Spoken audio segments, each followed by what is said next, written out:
뭔가 재배치가 필요한가 계속 고민이 되시죠?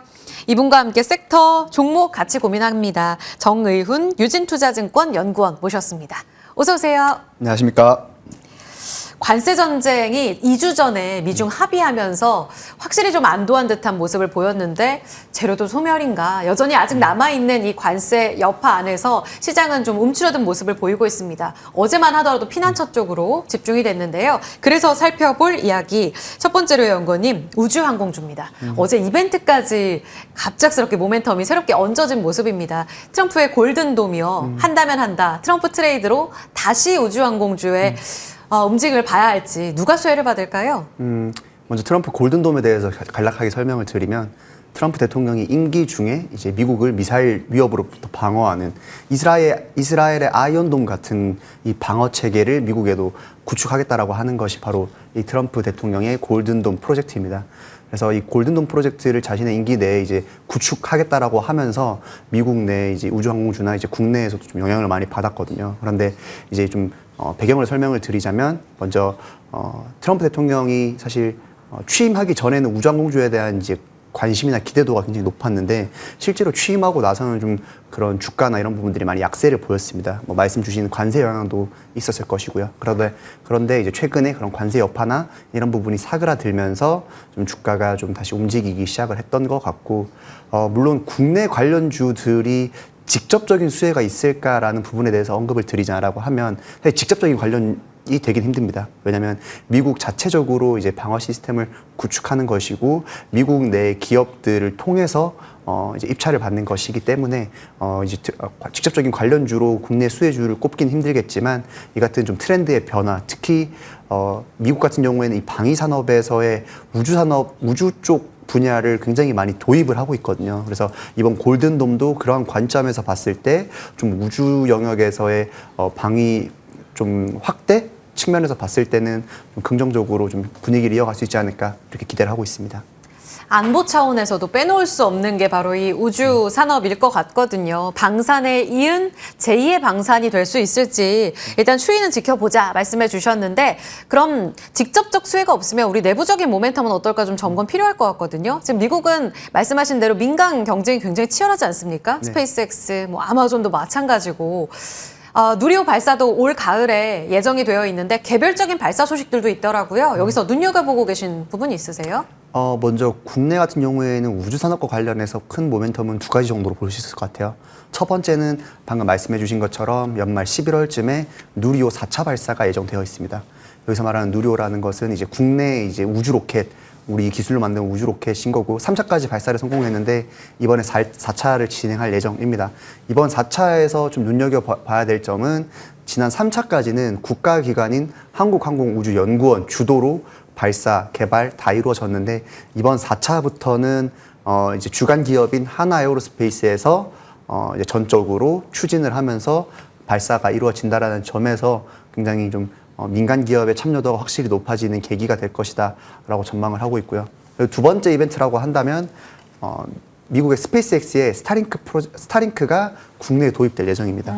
그래서 지금 사실 뭐 2분기나 빠르면 2분기, 늦으면 3분기 정도로 이제 출시가 될 예정으로 되고 있는데 이게 출시 시점이 좀 많이 지연되거나 미확정된 이유는 스타링크가 서비스 준비는 다 완료가 됐는데 국내에 이제 주파수를 할당받는다든지 이제 정부 당국으로부터 승인을 받는 게 좀 지연이 되고 있어요. 근데 지금 현재는 좀 대선 기간이기 때문에 아무래도 과기부에서도 이런 승인 절차를 마무리 짓는 것이 좀 부담이 되기도 하고 했기 때문에 좀 그런 부분에서 새로운 정부가 출범되고 나서부터는 좀 그런 스타링크도 국내에 도입될 것으로 예상이 되고 있기 때문에 저궤도 위성 통신과 관련해서도 좀 보시면 더 좋을 것으로 생각을 하고 있습니다. 대선 이후에 그 차기 정부에서의 우주 관련 공약을 어떻게 또 꾸려 나갈지도 굉장히 중요하게 봐야 될 포인트가 되겠습니다. 그러면 지금 자리에서 눈여겨보고 계신 우주항공 유망주 어디예요? 크게 두 가지 정도로 말씀드릴 수 있을 것 같아요. 그러니까 우주 산업에서의 좀 각광받는 분야라고 했을 때 첫 번째는 지금 전쟁에 대한 그 좀 글로벌 지정학적 리스크들이 많이 올라왔잖아요. 그래서 그런 부분에서 우주 산업에서의 관측 위성, 이제 정찰 위성에 대한 니즈가 굉장히 크게 올라왔었거든요. 그래서 좀 더 관측 위성 제조하는 분야에 대해서 국내 기업들 중에 세트레가이가 있습니다. 그래서 그래서 이 세트랙 아이가 이제 국내 지금 현재 매출 비중으로 봤을 때는 국내 쪽에 대한 매출 비중도가 높은데 지금 현재 유럽 쪽 지역이라든지 중동 지역에서의 그런 지정학적 리스크가 올라갔을 때 재래식 무기 구입에 지금 처음에는 좀 집중이 되어 있지만 향후에는 우주 산업 쪽에서의 그런 첨단 어떤 그런 위성 쪽에 대한 니즈도 이제 이어질 것으로 기대를 하고 있어서 세트랙 아이를 먼저 말씀을 드리고 싶고요. 그리고 여기 지금 그럼 해외 매출도 많이 찍히고 있다 이 말씀이세요? 지금은 많이 찍히고 있지 않아요. 아직은 내수. 과거에는 많이 찍혔다가 네, 네. 코로나 이후에 좀 해외 매출 비중이 많이 줄었었거든요. 그런데 이제 다시 한번 그거를 반등하게 될 수 있는 계기로 삼는 것은 이제 아무래도 이제 좀 더 그런 지정학적 리스크가 올라간. 지정학적 리스크가 유럽 내에서. 네. 그래서 그런 부분에 대한 수요가 좀 이어질 것으로 기대를 하고 있고요. 두 번째는 아까 말씀드린 저궤도 위성통신 사업이 전 세계적으로 굉장히 빠르게 확대가 되고 있어요. 그러다 보니까 이제 국내에서도 올해 중순에 이제 도입될 것으로 보이고 있고 아시아 지역으로도 굉장히 빠르게 넓혀가고 있거든요. 그래서 저궤도 위성통신 관련주로 이제 인텔리안테크도 같이 말씀을 드리고 싶습니다. 네. 인텔리안테크는 스타링크 이야기 나올 때마다 또 부각이 되기도 하는데 주가가 진짜 많이 못 움직이네요. 오늘도 어제 하루짜리였나 싶을 정도로 좀 아쉬운 반납을 보이고 있습니다. 세트랙 아이는 일부 추세적으로 좀 반등을 주기는 했는데요. 앞으로 유럽 관련돼서 방산 수주만큼이나 해외 수출이 찍히게 되면 수혜를 볼 수 있는 종목으로 같이 꼽아주셨으니까요. 세트랙 아이 인텔리안테크 주목하겠습니다. 자, 다음 산업으로 넘어가 볼까요? 이쪽 역시 사실 관세 무풍지대입니다. 게임이요. 그런데 게임 성적표가 다 공개가 됐는데 너무 우후죽순으로 나와서 이거 해석도 너무 어려워요 하고 말씀하신 분들 많으셔가지고 연구원님 해석이 절실합니다. 일단 대장, 과거의 대장이죠. NC소프트 적자 탈출했어요. 어떻게 보셨어요? 이번 성적표? NC소프트를 말씀드리기 전에 게임주에 대해서 간략하게 정리를 하고 먼저 들어가야 될 것 같아요. 현재 진단. 네. 지금 게임주 주가를 보면 게임주 섹터 내 주가가 다들 약간 천차만별입니다. 좀 편차가 굉장히 크고 어떤 트렌드적인 부분이 잘 안 잡히실 수가 있는데 네. 첫 번째로 말씀을 드리고 싶은 부분은 코로나 이후에 국내 모바일 게임 시장 환경은 계속 안 좋아지고 있었어요. 지난해까지만 해도. 그러다 보니까 국내 모바일 게임 시장의 노출도가 높은 게임주들의 주가가 별로 안 좋았어요. 대표적으로 말씀해 주신 NC소프트, 카카오 게임즈, 넷마블 같은 기업들이 있는 거죠. 그래서 이제 쭉 안 좋아지고 있었는데 그러면 주가가 좋았던 기업들은 왜 그러냐 하면 대표적으로 크래프톤이 있거든요. 예. 크래프톤이 대표적으로 국내 모바일 게임 매출 의존도가 적은 게임사예요. 글로벌 이제 PC 배틀그라운드, 배틀그라운드 IP를 바탕으로 펍지 IP를 바탕으로 글로벌 매출 비중도가 높다 보니까 상대적으로 국내 모바일 게임상의 안 좋은 트렌드에는 좀 비껴 나간 거죠. 그래서 그런 부분들이 지난해까지 쭉 이어지고 왔었는데 그럼 올해 연초부터 좀 달라진 부분이 무엇일까를 이제부터 말씀을 드려야 될 것 같아요. 네. 그 부분이 뭐냐면 첫 번째는 비용적인 부분에서 최근 몇 년 동안 너무 안 좋다 보니까 기업들이 많이 세이브한 게 있어요. 그래서 좀 실적적인 부분에서 바닥을 다지기 위한 부분이 있고 두 번째는 실제로 주가가 많이 빠졌죠. 그래서 주가가 많이 빠지면서 그럼 지난해까지도 주가가 많이 빠졌는데 왜 반등을 못했느냐? 지난해까지가 주가가 빠졌을 때는 실적도 같이 빠지고 있었어요.